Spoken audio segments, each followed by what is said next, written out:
আসসালামু আলাইকুম। পিএসপি ধারাবাহিক বাংলা টিউটোরিয়ালের পঞ্চম পর্বে আপনাদের সবাইকে স্বাগত। আজকে আমার আলোচনা বিষয় হচ্ছে পিএসপি স্ট্রিং। গত পর্বগুলোতে আমরা যখন কোড লিখেছি তখন আমরা স্ট্রিং সম্পর্কে কিছু ধারণা পেয়েছিলাম, তবে পিএসপিতে স্ট্রিং সম্পর্কে ভালো ধারণা না থাকলে কেরিয়ার নিয়ে অনেক চিন্তিত হয়ে যাবেন। অর্থাৎ এখানে কেরিয়ার নিয়ে ভাবতে হলে পিএসপিতে স্ট্রিং একটি বড় একটি বিষয়। স্ট্রিং সম্পর্কে আজকে আমরা খুব পরিষ্কার ধারণা নেব।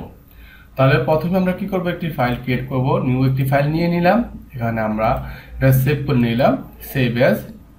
যদি অলরেডি পিএসপিতে আমার এখানে নিয়ে গেছে তাই আমি এখানে fourth.php নামে একটু ফোল্ডার করে নিলাম, fourth.php। ওকে, এখানে আমি এখন সেভ দিয়ে দিলাম। এখন আমি একটি সিনট্যাক্স পিএসপি সিনট্যাক্সটা লিখলাম, পিএসপি। এখন এখানে আমি একটি ভেরিয়েবল নিলাম। স্বাভাবিক আমরা যখন কোনো স্ট্রিং নেব অবশ্যই কোনো ভেরিয়েবল নিতে হবে। তো ভেরিয়েবল যদি আমরা এখানে আমি একটা বর্ণ দিয়ে ভেরিয়েবল নিলাম। তো আপনি যদি কোনো মনে করেন যে মাই স্ট্রিং ভেরিয়েবল নিতে চান, অবশ্যই যে কোনো একটা ওয়ার্ডের পরে একটা কি দিতে হবে, আন্ডারস্কোর দিতে হবে, এটা আপনারা জানেন। তাহলে আমি এখানে নিলাম এ ভেরিয়েবল নিলাম। আমি এখানে ইকুয়াল দিয়ে প্রথম অবস্থা আমরা যে সিঙ্গেল কোটেশন সম্পর্কে ডাবল কোটেশন সম্পর্কে সবাই জানি, প্রত্যেকটি প্রোগ্রামিং ল্যাঙ্গুয়েজে দুইটা ব্যবহার করা হয়। আমি যেখানে সিঙ্গেল কোটেশন দিই যে I am Imran, I am a CSC student, student. Okay, এটা আমি এখানে কি করলাম, ভেরিয়েবল সেমিকোলন দিয়ে শেষ করলাম। এখন আমি কন্ট্রোল এস দিলাম। তাহলে আমি এখন ব্রাউজারে গেলাম, লোকাল হোস্ট পিএসপি 4.php। তাহলে এখানে আসে না, কেন আসে না? আমাদের কি করতে হবে, ইকো দিয়ে অ্যাক্সেস করতে হবে। ইকো ভেরিয়েবল, যে ভেরিয়েবলটা নিয়েছি সেটা সেমিকোলন দিয়ে শেষ করলাম। প্রত্যেকটি লাইনের শেষে কি করতে হবে, সেমিকোলন দিয়ে শেষ করতে হবে। এখন আমি রিলোড দিয়ে I am Imran, I am a CSC student. এখন কথা হচ্ছে এখানে যদি আমি ডাবল কোটেশন দিই তাহলে কি হবে। তাহলে আমি এখানে ডাবল কোটেশন দিলাম, এখানে আমি ডাবল কোটেশন শেষ করে দিলাম। পরে আমি কন্ট্রোলে ব্যাচ দিলাম, রিলোড দিলাম, কোনো পরিবর্তন হচ্ছে না। তাহলে আমরা কি করতে পারছি, ডাবল কোটেশন এবং সিঙ্গেল কোটেশনের মাধ্যমে স্ট্রিং ব্যবহার করতে পারছি। এখন আমি যদি এরকম করি, এখানে ভেরিয়েবলটা এখানে ডিক্লেয়ার না করে, ইকো দিয়ে অ্যাক্সেস না করে, এটা যদি হুবহু আমি কপি করে এখানে ফেললাম, এখানে আমি দিলাম my varsity name is DI, example শুরু। ঠিক আছে, এখন আমি সেভ দিই। এখন দেখেন কোনো পরিবর্তন হচ্ছে কিনা।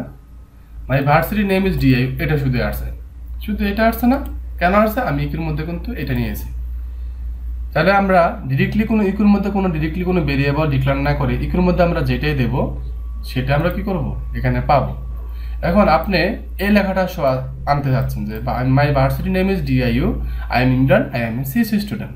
তাহলে কি করতে হবে, আপনার আবার ইকু দিতে হবে, ইকু ভেরিয়েবলটা নিতে হবে, যে ভেরিয়েবলটা নিয়েছেন এ, এখানে সেমিকোলন দিয়ে শেষ করলাম, কন্ট্রোল এস দিলাম। এখন আপনার রিলোড দিলাম। এখন দেখতে পাচ্ছেন যে কি আসছে, my varsity name is DIU, I am Imran, I am a CSC student. একটা জিনিস সবসময় মাথায় রাখতে হবে, তা হচ্ছে কি, যখন কোনো স্ট্রিংকে আমরা একাধিকবার ব্যবহার করব, ঠিক আছে, তখনই এটিকে কোনো না কোনো ভেরিয়েবলের মধ্যে কি করতে হবে, স্টোর করে রাখতে হবে। ঠিক আছে, এটা সবসময় মনে রাখবেন, এই ব্যাপারটা খুব ইম্পর্টেন্ট জিনিস। তাহলে এটা বুঝতে পারছেন যে ডাবল কোটেশন, সিঙ্গেল কোটেশন। কিন্তু পিএইচপিতে নতুন একটি টুল আছে যেটা নাকি ডাবল কোটেশন, সিঙ্গেল কোটেশন ছাড়াই আপনার বহুবার স্ট্রিং নেওয়া যায়। সেটা টুলটার নাম হচ্ছে হেয়ারডক স্ট্রিং। এখন আমি এটা ইউজ করে দেখাবো। এটা ইউজ করার কিছু নিয়মকানুন আছে, ওটা যদি নিয়মকানুনে হেরফের হয় তাহলে অনেক সমস্যা হয়ে যায়। এই জন্য আমি দেখাচ্ছি কিভাবে করতে হবে। যেমন আমি এখানে সব কিছু ঠিক রাখলাম, এখানে আমি নিলাম ভেরিয়েবলে আগে যে লেখার যে নিয়মটা, প্রত্যেকটা জিনিস একটা লেখার নিয়ম আছে। তো হেয়ারডক লেখার নিয়ম হচ্ছে লেস দেন, তারপর এখানে আপনি ইচ্ছা মতো একটা ওয়ার্ড দিতে পারেন। আমি এক্সাম্পল দিলাম, EXAMPL এক্সাম্পল দিলাম। ওকে, এক্সাম্পল এখানে আই এম ইমরান আলাদা দিলাম, I am a CSC student আলাদা দিলাম, তারপরে এখানে কোটা আমি এখানে বাদ দিয়ে দিলাম, my varsity name is DIU দিলাম। এখানে আমি কোনো সেমিকোলন দিলাম না, কারণ প্রত্যেকটি এক লাইনের মধ্যে হবে। তারপর আমি কি করলাম, এটা হচ্ছে স্টার্টিং, এইভাবে আপনার স্টার্টিং করবেন। আর শেষ করার সময় কি করতে হবে, আপনার সেমি লেখাটা লিখবেন, যে ওয়ার্ডটা আপনি লিখেছেন এটা লিখে শুধু সেমিকোলন দিয়ে শেষ করবেন। তারপর ইকো দিয়ে যে ভেরিয়েবলে ডিক্লেয়ার করেছেন সেটা শুধু লিখে দিবেন। এখন আমি কন্ট্রোল ব্যাচ দিলাম, এখন রিলোড দিলাম। দেখেন I am Imran, I am a CSC student, my varsity name is DIU. এখানে I am Imran, I am a CSC student, my varsity name is DIU. অর্থাৎ এখানে আমরা কিন্তু প্রত্যেকটা লাইনের শেষে বিআর ট্যাগ অর্থাৎ ব্র্যাক ট্যাগ ইউজ করি নাই, কিন্তু এখানে দেখতে পাচ্ছেন যে প্রতিটি লাইন কিন্তু আলাদা আলাদাভাবে এসেছে, একই সাথে সোজাভাবে এসেছে। এই জন্য এটা সুবিধা হচ্ছে, আমরা যখন হেয়ার ডগ ইউজ করব তখন কোনো ব্র্যাক ট্যাগ ইউজ করতে হবে না এবং বহুবার স্ট্রিং নেওয়া যায়, এটা হচ্ছে সুবিধা। তো আশা করি সবাই এভাবে ব্যবহার করতে পারেন। ডাবল কোটেশন, সিঙ্গেল কোটেশন সচরাচর ব্যবহার হয়, প্রতিটি ল্যাঙ্গুয়েজে এটা ব্যবহার হয়ে থাকে। এই জন্য আবারও বলছি যে একটা জিনিস সবসময় মাথায় রাখবেন, যখন কোনো স্ট্রিংকে একাধিকবার ব্যবহার করবেন তখনই এটাকে কোনো ভেরিয়েবলে ঢুকিয়ে স্টোর করে রাখবেন, এটা মনে রাখতে হবে আপনাদের। ঠিক আছে, আশা করি এই টিউটোরিয়ালটা আপনাদের অনেক ভালো লাগবে, ভালো লেগেছে। আর যদি টিউটোরিয়ালের মধ্যে কোনো কিছু না বুঝে থাকেন অবশ্যই ভিডিওর লিঙ্কে কমেন্ট করবেন। আর আমার চ্যানেলটা অবশ্যই ফলো করবেন এবং চ্যানেলটি সাবস্ক্রাইব করবেন। বিশ্বাস করলে আপনার অ্যাডভান্স পিএইচপি নিয়ে আলোচনা করব। যারা অলরেডি অ্যাডভান্স লেভেলে আছেন তারা আশা করি এখান থেকে শিখতে পারবেন। আর যদি আপনারা যারা এখান থেকে কিছু শিখতে পারছেন না, আশা করি আপনারা শেয়ার দিয়ে অন্যদেরকে জানার সুযোগ করে দিবেন যারা বিগিনার লেভেল।